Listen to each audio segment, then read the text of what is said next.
नमस्कार सभी को, हमारे YouTube चैनल पे आप सभी का स्वागत है। आज हम बताएंगे जो हमारे राहुल गांधी हैं उनकी सदस्यता कैसे रद्द हुई। राहुल गांधी जो हैं हमारे कांग्रेस पार्टी के सांसद थे।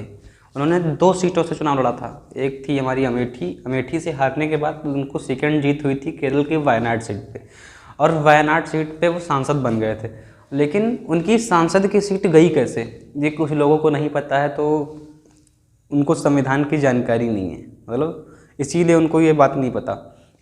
संविधान में कुछ चीज़ें लिखी हैं, है ना। जैसे आपको आर्टिकल 102 में हमने बताया था कि कुछ व्यक्तियों की योग्यता को डिस्क्वालीफाई कर दिया जाता है ना। संसद में योग्यता बनाने के लिए क्या क्या जरूरी है? प्रथम, भारत का नागरिक होना चाहिए।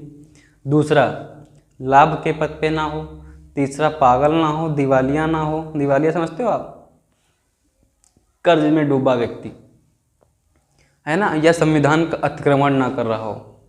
ऐसी कुछ और चीज़ें हैं जो 10वीं अनुसूची में थी, है ना। उनके बारे में चर्चा करेंगे और आपको ये बताएंगे कि राहुल गांधी की सीट जो थी कैसे गई। 2019 का चुनाव याद है मित्रों आपको? 2019 के चुनाव में क्या हुआ था? जब 2019 का चुनाव चल रहा था तो राहुल गांधी गुजरात के सूरत में जाके उन्होंने एक भाषण प्रस्तुत किया था, जिसमें उन्होंने कहा था ये मोदी समाज जो है, मोदी सरनेम जो है, ये सारे चोर हैं। और उनको एग्जाम्पल दिया था नीरव मोदी, ETC, है ना, अन्य मोदी समाज को उन्होंने चोर घोषित कर दिया था। तो क्या हुआ, एक प्रोडेस जी थे, वो भाजपा के नेता भी थे और एडवोकेट भी थे। उन्होंने सूरत के न्यायालय में उनके खिलाफ एक मुकदमा दर्ज किया था मानहानि का। मानहानि IPC 499, IPC 500 के तहत। उस केस में क्या हुआ, IPC 400, 599 क्या है, मतलब 499, 500 क्या है?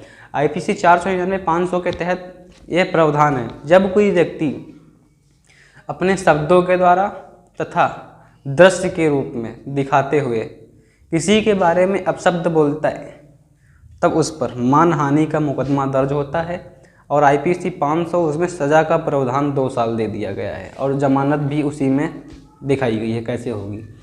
तो फिर क्या हुआ कि न्यायालय ने 2 साल की सज़ा सुना दी, तब ये डिस्क्वालीफाई होने की बात आ गई। अब यहाँ पे पूरा मामला जानते हैं। राहुल गांधी केस बनाम प्रोडेस मोदी। प्रोडेस मोदी कौन था? भाजपा विधायक था, एडवोकेट था, वो भी मोदी समाज का था। तो उन्होंने पूरे मोदी समाज की तरफ से राहुल गांधी पे मुकदमा ठोक दिया मानहानि का। और उसमें कौन कौन सी IPC लगाई? IPC 499, IPC 500 के तहत मानहानि का मुकदमा दर्ज कर दिया। भाई साहब, समझे ना आप? मानहानि का मुकदमा दर्ज कर दिया तो राहुल गांधी पर केस हो गया और 2 साल की सजा उन पे सुना दी गई कोर्ट द्वारा, है ना। सूरत की कोर्ट ने राहुल गांधी को मानहानि के मामले में सजा सुनाई। पहला ऑप्शन समझ में आ रहा है आपको? फिर क्या हुआ मित्रों, अब उनका जो वो था सांसद सीट, इतना तो समझ गया कि उन पर केस हो गया और IPC 499, 599 क्या है, उनके उसी के तहत 2 साल की सज़ा सुना दी गई। फिर सांसद की सीट कैसे गई? आपको हमने आर्टिकल 102 में ही बता दिया था। यहाँ देखो, अनुच्छेद 102 खंड 1 क्या कहता है, सांसद को डिस्क्वालीफाई कैसे करते हैं। सांसद के पास कोई लाभ का पद है तो उसे पद से हटा दिया जाएगा। दूसरा, पागल नहीं होना चाहिए। सांसद हमारा पागल होगा तो बड़ा लफद्दर कर देगा, लोकसभा में कुर्ता वुर्ता फाड़ने लग जाएगा, है ना, तो उस केस में भी सांसद को हटा सकते हैं। तीसरा क्या था? दिवालिया। दिवालिया क्या होता है मित्रों? आपको बताया था ना आर्टिकल 102 में। दिवालिया वह व्यक्ति है जो पूरा कर्ज से डूबा हुआ है और उस सांसद का पर्चा भर दिया, सांसद ही जीतने की बात कर रहे। सांसद बन जाएगा तो जितना कर्ज पहले ले रखा है वो भरेगा, समाज की सेवा कर ही नहीं पाएगा। तो दिवालिया घोषित व्यक्ति को संसद डिस्क्वालीफाई कर देती है। संसदन। अवैध नागरिकता, भारत की नागरिकता है नहीं, या फिर अवैध रूप से नागरिकता ले रखी है, फिर वो वेरीफाई हुआ अवैध नागरिकता है तो उसे संसद डिस्क्वालीफाई कर देगी, सांसद सीट से हटा देगी। दल बदल कानून। दल बदल कानून क्या था? इसी में एक दल बदल कानून था। जब कोई व्यक्ति भाजपा से जीत के कांग्रेस में चला गया तो उस पर दल बदल कानून लागू हो जाएगा और संसद सीट से डिस्क्वालीफाई कर दिया जाएगा। लेकिन अगर 33% लोग आ रहे हैं एक साथ चेंज करके तो उस पर दल बदल कानून लागू नहीं होता है, सिंगल पर्सन पे लागू होता है। फिर क्या था? फिर एक अधिनियम था जो आपको बताया मानहानि का मुकदमा। उसमें क्या था?